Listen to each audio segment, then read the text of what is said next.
Hey everybody, welcome to another edition of Smoking Conversations. I am your host, Mr. Cigars with the Z36, and today I'm here with Rod, the comedian. So we about to get into it and try to understand a little bit of the life of a comedian. So, first question I want to ask you is, how long have you been a comedian? This is year 19. 19 years? 19 years of this, man. Wow. 19 still running with these young kids out on the streets, man. So let me ask this question. Where have you been? Have you just locally Texas, or where have you been? No, man, I've, just this year alone, I played, I think 10 states just this year. 10 states? Yeah, it was Florida, Colorado, Nevada, Florida, Louisiana, Arkansas.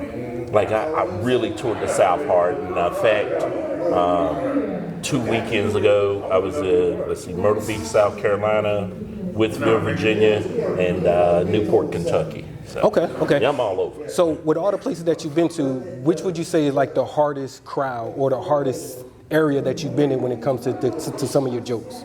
Oh, that's a good one, man. I'll be honest, man, Austin may be one of the hardest towns to do comedy in, and the reason is that every part of Austin is so diverse. Mm-hmm. It's so different. So a joke that I might do in Georgetown may hit differently in downtown. Oh, okay. Hit differently in Round Rock. And because of Austin being the size it is, and there's comics were all over town. We're playing everywhere. So you start getting to a point where you just start learning to finesse every audience. Got you. You just figure it out. So with doing that, I don't know the proper term for it, but you always got the hagglers. Okay. So do you, like I know some comedians, they hate hagglers or they love them. How do you deal with the haggler that try to answer your joke or say that it's not funny or try to do what you do from what they say? I've been lucky. Now I have had some that were like complete assholes, and I am. What people don't know is, hey, I grew up in New Orleans. I went to school in New Orleans. Okay. So you learned by the 4th grade how to dismantle somebody with words pretty quick. Snaps and stuff. Yeah. Now, for all y'all young people, that's what we used to do at lunch.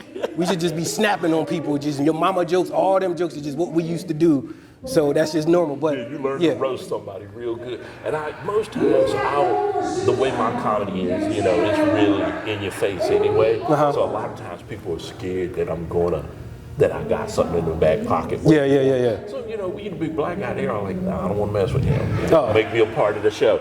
I have seen, I've had some where this one lady, I'll never forget, I was up in Amarillo, Texas, and she heckled through the entire show, every comic before I got up there. And I kept telling them, hey, y'all want to deal with her before I get out there? Because if I get out there, it's going to go horribly wrong for her. Yeah. And they did not deal with her. And when I got out there, she went to try to heckle during my set, and I took a Tim Tebow knee. Y'all remember how he used to take the knee and pray? Yeah. So I took the knee and I said, dear God, I know you hadn't heard from me in a while, but if you could just shut this fucking bitch up back here in the back. I said, you don't have to kill her, but just give her like a stroke and just take it away from her after the end of my show. I'll be in church on Sunday. Love you. High five Jesus. Okay. And I did that. And she was broke because the entire audience had also got sick of her. Yeah. So when I did it, I got a standing ovation. But she was so embarrassed, she got up and walked out the club. Wow. So at the end of the show, I'm getting paid, and the guy's counting out my money. And there's another extra $110 there. And I'm like, hey, bro, you paid me too much. He went, no, man, that is $110 in shots that people tried to buy you. Wow. Because they were so happy you had roasted that lady. And I was like, well, man, who was that lady? It was the promoter's girlfriend. It was the guy who was paying me his woman. Yeah. And I said, man, I'm sorry, I didn't know that was your lady. He went, nah, she had that shit coming, man, thank you. So the next day I called him and I was like, hey, man, I'm sorry about that again. He went, no, man, she broke up with me last night because I didn't defend her, but man, I've been trying to figure out how to get rid of her. I should pay you another $100 for getting rid of her for me. So don't bring your lady to my show if you love her, because I will roast her if she gets out of line. Yeah. I was just, no Karens. No Karens. So let me ask you this question. For those that haven't seen it or may have, the whole situation with Dave Chappelle and his stand-up on Netflix and stuff like that. So I say that to bring me to my next question. Is there certain topics that you stay away from, or comedy is just comedy? It's like It depends, man. My jokes are really weird in the first place, man, because I don't do politics. Okay. I think we're all sick of politics. Yeah.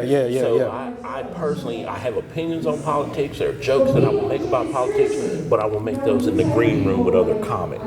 That's where I'll do those. I don't do them on stage, man, in the audience.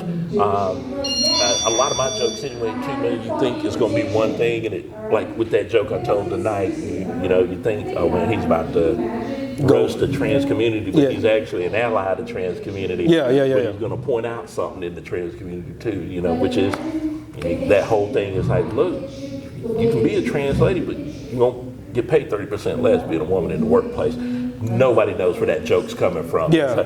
And I've performed that in front of trans audience. Where I've had trans members in the audience, and they always tell me, man, I love that joke. You just, the way you bring that joke in. You're not trying to be mean. And that's my thing. I'm not trying to be an asshole to anybody because, man, I seen a lot of these comics today, man, they're just, man, saying a lot of hateful shit. And I say, I bet I could bring this whole room together. That became my whole thing. So I could bring this whole room together, and we're all going to come from these different backgrounds. We're going to come from different money.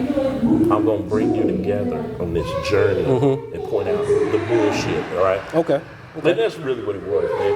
But there's not a lot of topics that I won't touch. Now, there's a new thing in a lot of clubs, and I want you doing jokes about incest and rape. I don't do those topics. I got 5 daughters, so well, that's understandable. I'm not about to do no rape jokes at all, man. And then there are some comedians they think that's their bread and butter, man. If somebody comes to me and say, hey, you can't do rape or incest jokes, that's cool. I still got 2 albums to choose from. How much time do you need me to do? 1 hour, 2 hours, 30 minutes. What do you know, if I don't have any to take out, so we're good. So earlier you stated that you've been doing this for 19 years. Yes. If you don't mind me asking, what was it that you were doing prior to the comedian, and where did the passion for being a comedian come at? I can tell you this, 4th grade, when I was a kid, my dad and I used to watch, back in the day, HBO had all the comedy specials. Def Comedy Jam and those Rodney Dangerfield used to do the one every New Year's Eve. That's how we saw, Stephen Wright, Roseanne Barr, some of Chappelle, guys like this, they were all getting their start back in Dangerfields and on those specials. And so I would watch those when I was a kid with my dad, and I was just like, I remember I was in 4th grade and I told him, hey man, one day I'm gonna have a comedy special on HBO. I'm gonna do a special one time. And he was like, I believe you could. And it was just one of those things that always kind of sat in the back of my mind. And we moved a lot when we were kids, and because he worked for the government, we'd be somewhere for a year, 2 years, then pick up, move to another place. I had to be the kid that get in, make friends real quick, be funny, and keep it moving. And I may be here for a year, maybe here for the next 4, but it just kind of, that humor stuck with me. And so it was always a thing where I wasn't even going to open mics, I wasn't trying anything. I was in the military, and I was on the USS Trigger during Desert Storm, and it hit that mine when I was on there. And I remember we were up in Combat Information Center, man. We're off the coast of Iraq. We just hit a 300-pound explosive. We don't even know if we're going to live through the night. And I was just kind of staring off into space. And I was a second-class watch officer at that point, man. And those guys, one of my kids on my team was like, hey, you in deep thought. What are you thinking about? I said, man, you start thinking about your life, and you think about all the people you should have told, hey, I love you. Think about the people you should have said, hey, I wish I would have told them what they meant to me. I wish I would have told some people to go to hell more. I started thinking about people I wish I would have told to kiss my ass. And I'm telling him this whole list of things I was thinking about. He said, which one do you want to do the most? And I just said, man, I really should have told more people to kiss my ass. I really should have told way more people to kiss my ass. And I said it, and when I said that, I didn't realize how loud I was being in the Combat Information Center. My chief started laughing, the officer started laughing, like it just trickled across. Everybody heard it. And I realized, hey man, you're in a life or death situation, and you just dropped your first 5 minutes. Well, yeah. I mean, it just when it's your time, and when the things are supposed to happen, it just happens like that. Yeah, I hit this joke on him, and what happened was that kind of stuck with me. So about 98, I'm out the military. I get out in 95. I'm back home in Texas, up in Amarillo. And we had this big Christmas, man. And by that time, in 98, my parents had moved to Round Rock. And this was one where all the grandparents, all the grandbabies, everybody's gonna be there for this thing.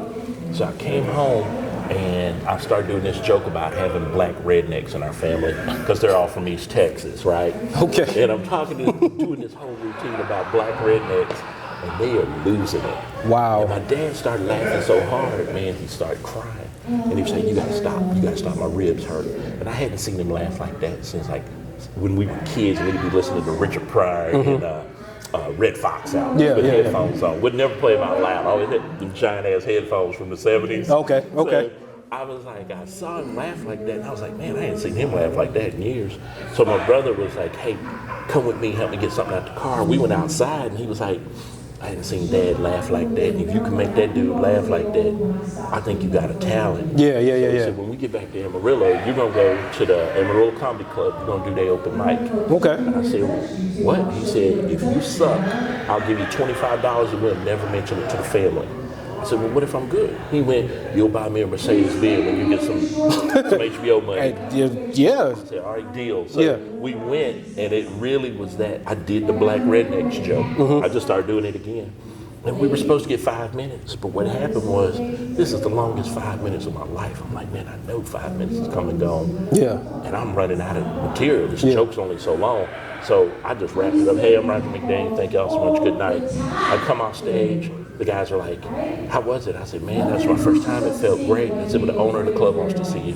I go, how long was I up there? They went, 8 minutes.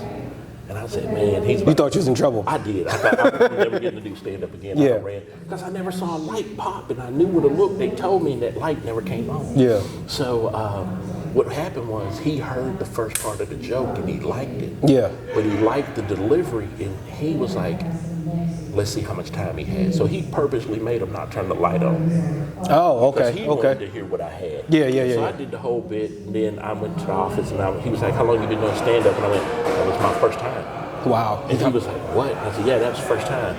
He said, where that delivery and that timing, where'd that come from? Hey, I don't know, but that was my first time. Yeah. And so he was like, come back next Thursday. And do it again. And I want a new 5 minutes. Give me 5 more minutes that you hadn't done tonight. And I'm like, I don't have 5 more minutes. He said, well, have it.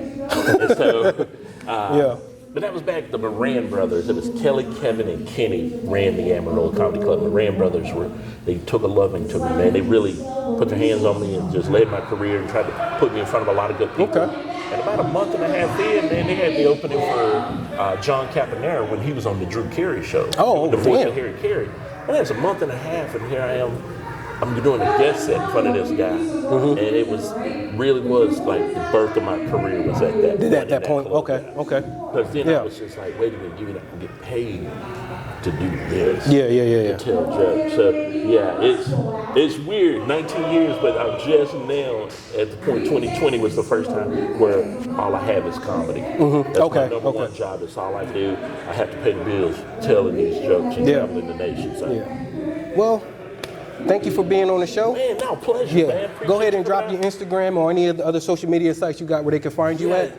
Biggest one, you can find me on Instagram at Coach Silky. That's the best one, and there's links to my Facebook and stuff. There's also links to my album, Mind Your Business, which I did some of the material from that tonight. That's on Spotify, all streaming platforms. So Amazon Music, Spotify, all of them. I'm everywhere. And you guys come check out where I'm gonna be. We're already starting to plot for 2022, so you never know. I did 10 states this year. I'm trying to do 20 next. So. Okay, that's what's up. So in case you missed it, I'm definitely gonna drop the links to all the information at the bottom. So just go ahead and click on it, be able to find them. Oh, I forgot to mention, we're at Zodi'X Cigar Lounge in Georgetown tonight. When will you be back here?